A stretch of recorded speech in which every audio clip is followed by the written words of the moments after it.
¿Estamos asistiendo al colapso del capitalismo? Sigue el reporte financiero más polémico que encontrarás en la red. Economía, geopolítica y mercados financieros sin censura. Te contamos lo que no te contarán en televisión. Bienvenido. Esto es Brújula de Mercados, con Gonzalo Cañete. Recuerda que el presente reporte no constituye asesoramiento de ningún tipo, sino una simple opinión personal del autor. Los mercados financieros implican alto riesgo. Consulta con tu asesor financiero antes de invertir. Cierre de los bancos centrales. Cierren los bancos centrales. Elcato.org, ¿vale? Clausuren los bancos centrales y dolaricen. El artículo me ha encantado porque ya que estamos hablando de los bancos centrales y cómo se les está yendo la olla en este cambio, dice, bueno, se les va la puta pinza a los bancos centrales, pero de vez en cuando aparece un artículo como estos que parece alguien predicando en mitad del desierto. ¿Cómo que? O sea, ¿os habéis vuelto locos? Hay alguien que está gritando en mitad del desierto. Hay que cerrar esto, que se nos está yendo de las manos todo. Dice, en 1900 solo había 18 bancos centrales en el mundo. Para 1940, 40 países tenían bancos centrales y hoy hay 160, ¿vale? Entonces dice, antes de que el auge de la banca central, el nacionalismo monetario, el mundo estaba dominado por áreas monetarias unificadas. Es decir, básicamente, ya esta primera línea me encanta, porque básicamente dice, antes de que hubiese una guerra monetaria, por eso dice el nacionalismo monetario. ¿Os acordáis? Que si el yuan, que si el dólar, que si el euro. El que mejor ha evidenciado... La guerra monetaria se empezó a producir desde el año 2011, con las deudas de Europa y con el abaratamiento que hubo del yen, que fue cuando hubo el tsunami en 2011, que para rescatar la bolsa de Nikkei tuvieron que regalar los yenes. El hundimiento del dólar, que es histórico ya. Y el propio euro, que lo que hizo fue empezar a rebajar el euro a toda pastilla, pese a que los alemanes decían que no, que había que joderse, hundirse como economía antes que rebajar el euro. Pero en definitiva, eso era la guerra de divisas. Dice, antes de que ese mundo existiese, había una, dos o tres divisas fuertes en el mundo. Y los mercados, mejor dicho, los mercados de dinero, los bancos, guardaban sus depósitos y sus reservas en una u otra moneda fuerte en el mundo. Decían estar, bueno, para empezar, la más fuerte que hubo antes de la Segunda Guerra Mundial, la que dominó los mercados en el siglo XIX y siglo XX, era la libra, hasta que pasó la Segunda Guerra Mundial. Pero fijaos cómo dice, ¿dónde me he quedado? A ver, nacionalismo nacional, ya, vale. El más grande de los cuales era el bloque de la libra esterlina. Ya desde 1937, el gran economista austriaco ganador del premio Nobel Friedrich von Hayek, que podríamos hablar de este tipo muchísimo, advirtió acerca de la moneda de la banca central, de que si esta fuese a continuar, conduciría al caos monetario, al esparcimiento de la crisis bancaria. Sus advertencias fueron justificadas. La crisis monetaria y bancaria han plagado el sistema financiero e internacional con cada vez mayor fuerza y frecuencia. De hecho, para la gran mayoría de los países de mercados emergentes, con bancos centrales, atención América, atención sobre todo América Latina, los que me escucháis, que sois los que realmente habéis padecido siempre la dependencia con el dólar en vuestras monedas.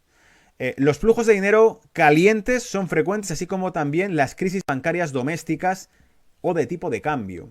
¿Qué se puede hacer? Este mensaje va dirigido directamente al público de América Latina, porque el público, por ejemplo, de España tiene el euro, que precisamente lo que ha demostrado el euro es que es como una especie de cadena al cuello que te han puesto. Tienes una moneda con los alemanes, pero desde el día que la aceptas ya no eliges en qué gastas tu dinero como nación. Los presupuestos deben ser autorizados por ellos. ¿Os dais cuenta un poquito del precio de la libertad? Y como te enfugues, como te vayas del club, te cierran las fronteras. Hay por ahí otro artículo ahora que está hablando de que la Unión Europea va a cerrar el comercio con... Ni lo he traído porque me ha parecido súper pesimista y sobre todo otra manipulación gordísima. Pero que iban a cerrar el comercio con Reino Unido. ¿En serio?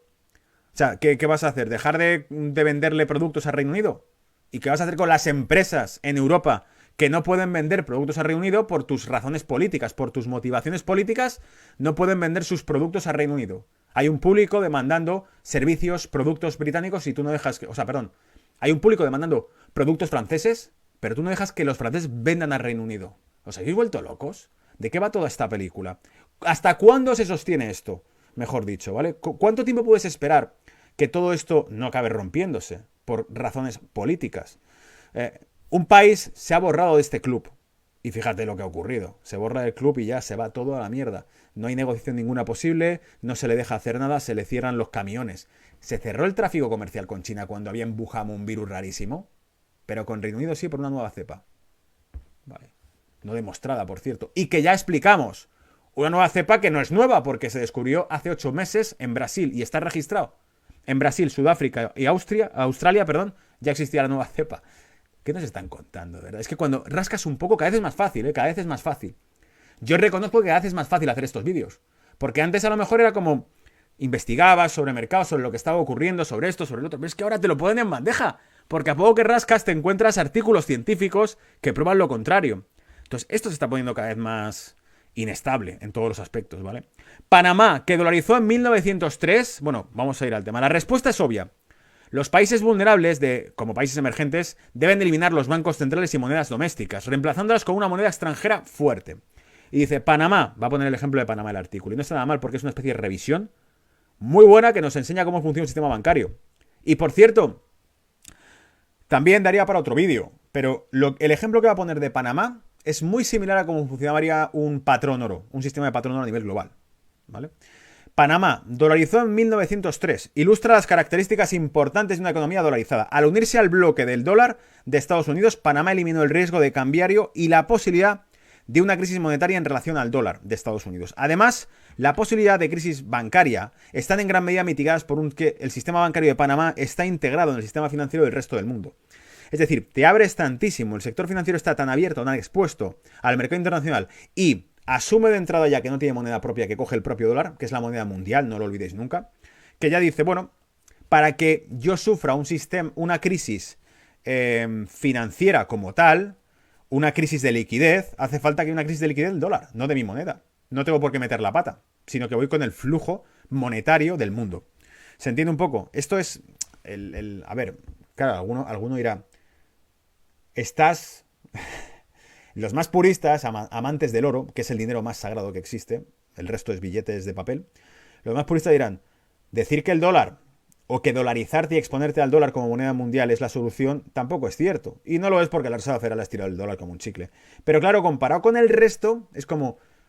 a ver si nos entendemos, estamos haciendo un castillo de naipes de papel por completo sobre otro. La Reserva Federal es un castillo de naipes, pero es que sobre eso establecemos monedas locales de bancos centrales aún más irresponsables. Entonces lo que estos dicen es, mira, si el castillo de naipes que es el dólar se desploma, que podría ocurrir, se va a ir tanto a la mierda todo que a mí ya me importa poco el que tenga yo. Entonces lo que no voy a hacer es poner sobre ese castillo de naipes otro más.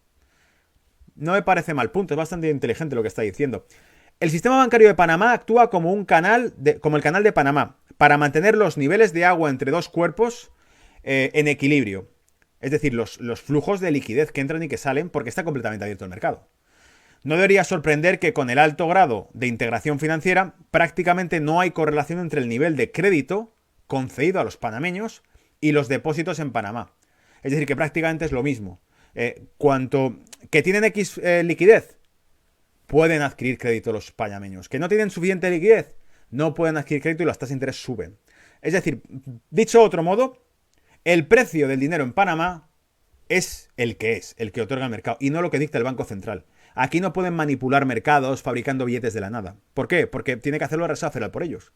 El resultado del sistema monetario dolarizado de Panamá y del sistema financiero internacionalmente integrado ha sido excelente cuando se le compara con otros países de mercados emergentes similares, vecinos. Dice, las tasas de inflación son similares a aquellas en los mercados mundiales, ajustadas para los costos de transacción y el riesgo. Las tasas de interés, ajustadas para los costes de transacción y el riesgo. Es decir, a menos liquidez disponible, a menos dólares que entran, porque hay menos liquidez en el mercado, te cuesta más pedir crédito. Y a más liquidez en el mercado te cuesta menos. No tienen la palanca del Banco Central. Es muy útil la palanca del Banco Central. El problema es cuando está en malas manos y deciden comprar bonos verdes en vez de bonos negros, por ejemplo. Ya están tomando partido en esto. Y como te pillan el lado equivocado, pues les importas poco, te aplastan. La tasa de inflación ha sido ligeramente más baja que en Estados Unidos, que es inexistente prácticamente, como en Europa. El tipo de cambio real de Panamá ha sido muy estable y ha estado en una tendencia de depreciación en relación al de Estados Unidos. Es decir que Panamá ha ganado ventaja competitiva frente a Estados Unidos, lo cual no es difícil porque Estados Unidos ha perdido desde los años 70 mucha ventaja competitiva. Panamá la ha ganado porque dice, sin tocar, el tipo de cambio que tenemos es real. Es decir, cuánto podemos comprar y vivir en Panamá con $1 comparado con lo que podemos comprar y vivir en Panamá con $1 hace 30 años. Y si eso lo llevamos a Estados Unidos, el mismo ejemplo, nos damos cuenta que el dólar de Panamá aguanta mejor el nivel de vida en Panamá que en Estados Unidos. El sistema bancario de Panamá, de Panamá que opera sin... sí, el tipo de cambio ahora ya lo hemos leído. Que opera sin un banco central como prestamista de última instancia, ha demostrado ser extremadamente eficiente. De hecho, ha sobrellevado una importante crisis política entre Panamá y Estados Unidos de 1988 y logró una sólida recuperación para principios del año 2000. Es decir, que ha sobrevivido a crisis financieras que lo que han hecho ha sido fortalecerle, porque no puede hacer trampas. O sobrevive por el buen hacer, ¿no? que tengan, o se hunde. Por cierto, último párrafo que me ha parecido también muy guapo, muy currado aquí. Los países de mercados emergentes deberían seguir el ejemplo de Panamá y dolarizar. La mayoría de los bancos centrales en los países emergentes producen monedas basura, crisis bancarias, inestabilidad y miseria económica. Estos bancos centrales deberían haber sido clausurados y colocados en un museo hace mucho tiempo. Este mensaje, repito, va para aquellos que me seguís desde América Latina, porque estoy seguro que más de uno de vosotros, viendo lo que ha ocurrido en los últimos años con sus monedas, sus deudas y su crédito, dirá, ¿pero qué clase de irresponsables tenemos dirigiendo la moneda del país? Hiperinflaciones, deudas impagables en bonos emitidos en dólares con tu moneda local, un auténtico absurdo, ¿vale?